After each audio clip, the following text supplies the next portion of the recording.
murakaza neza kuri channel yanyu Clever Rwanda. Nizere ko mukomeje kumererwa neza aho muri hose. Tugiye kuganira ku ngingo ivuga igisirikare cy'u Rwanda. Niba ari ubwa mbere ugeze hano, uri ahantu heza cyane kandi uri ahantu hagiye kugira icyo hagufasha cyangwa hagiye kugira icyo hakumarira. Niba ukunda ibiganiro nk'ibi, ukaba utarakanda subscribe, iki gihe cyiza cyo gukanda subscribe, twandikire muri comment ese ni iki wifuza kwa kugeza ukande like kandi ubasha kubona ibiganiro byiza. Twandikire muri comment ese ni iki wifuza kwa kugezaho, ukande like, usharinge ino video igere ku bandi nabo bashe kureba ikiganiro nk'iki, inshuti zawe zirebe iyi video umve kugeza ku musozo kugira ngo utazacikwa n'amakuru y'ingenzi hano kuri Clever Rwanda cyangwa ibiganiro bindi by'ingenzi hano kuri Clever Rwanda. Ingabo z'u Rwanda RDF zigizwe n'abajenerali benshi bagiye bazamurwa mu ntera kubera ibigwi mu rugamba rwo kubohora igihugu, guhagarika jenoside no kubaka igisirikare cy'umwuga. Hari abakiri muri iyo mirimo n'abasezerewe bari muri retirement. Dore urutonde rw'abajenerali bazwi cyane mu mateka make cyangwa mu mateka tugiye kubageza no kuri Clever Rwanda. Amakuru aheruka y'abasezerewe n'abazamuwe ndetse n'ibyiciro bitandukanye. Abajenerali basezerewe mu kiruhuko cy'izabukuru cyangwa babaye abaritadi mu mwaka wa 2023-2024, Perezida Kagame yasezereye umubare munini w'abagenero cyangwa historical, abari inkingi za mwamba mu gisirikare cy'u Rwanda bagiye muri retirement. General James Cyabaye wahoze ari minisitiri w'ingabo, umugaba mukuru w'ingabo, akaba n'umwe mu bayoboye urugamba rwo kubohora igihugu n'intambara za Kongo, aho yarwanye intambara za Kongo ya mbere ndetse n'iya kabiri, aho yari umwe mu bajenerali babaye no mu butegetsi bw'igihugu cya Kongo, umwe mu basezerewe.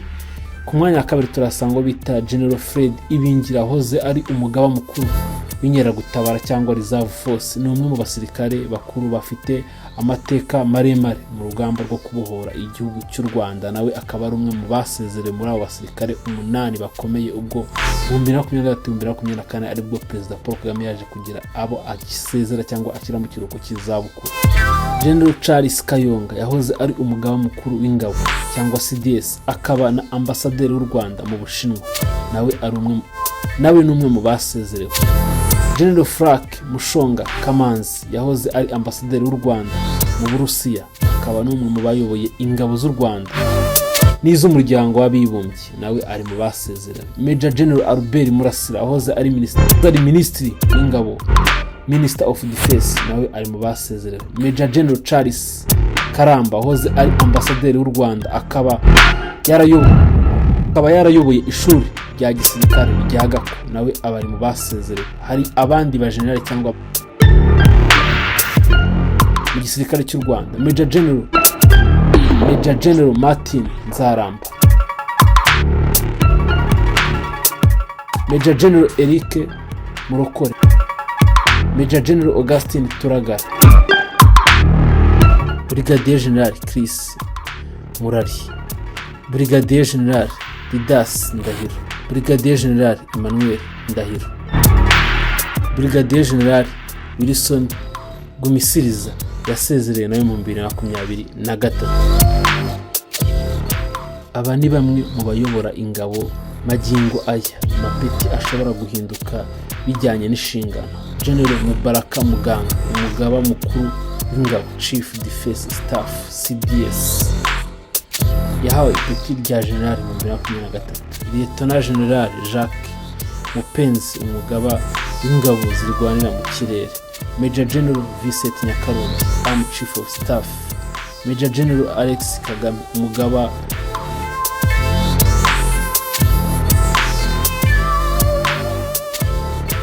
w'inkeragutabara reserve force. Major General William Rwagasana, umugaba w'ingabo zirinda umukuru w'igihugu Republican Guard. Major General Rukika Rusisi, umugaba umugaba w'umutwe w'ingabo zidasanzwe Special Force Brigadier General Ronald Rwivanga umuvugizi w'ingabo z'u Rwanda. Aba ni bamwe mu bajenerali basezerewe mu 2024-2025. General Jean Bosco Kazura hoze ari umugaba mukuru w'ingabo z'u Rwanda. Brigadier General John Bagabo, Brigadier General John Bosco Rutikanga, Brigadier General Johnson Hodari, Brigadier General Firmin Bayingana, Brigadier General Frank Mutembesa yayoboye ingabo za RDF muri Mozambique. Brigadier General Pascal Muhizi, Brigadier General Nelson Rwigema, Brigadier General Jean Paul Kalangwa. Muri aba generali by'umwihariko abasezerewe mu 2023 ni abasirikare batangije cyangwa batangiranye na RPF inkotanyi mu rugamba rwo kubohora igihugu mu 1990 kugeza mu 1994. Bakuriye ingabo mu gihe gikomeye cyane cyane mu gihe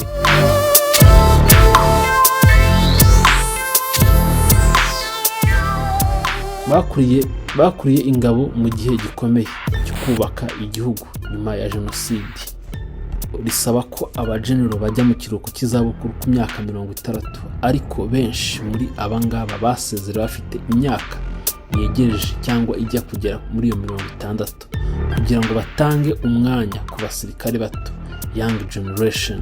Urugamba rwa Mozambique, abasirikare bakuru nka Brigadier General Frank Mutembe na Brigadier ndetse na Major General Emmy Ruvunisha bagize uruhare rukomeye mu butumwa bwo guhashya iterabwoba muri Mozambique, Cabo Delgado.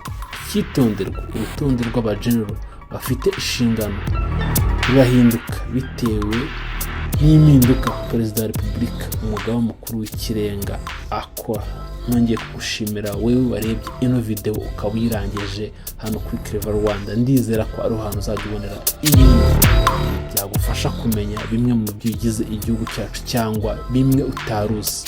Nawe utarakanda subscribe nongere mwibutse ukandi subscribe hano kuri Clever Rwanda kugira ngo ubashe kubona ibyo utaruzi ndetse n'ibyo uzi ubashe kubyongera.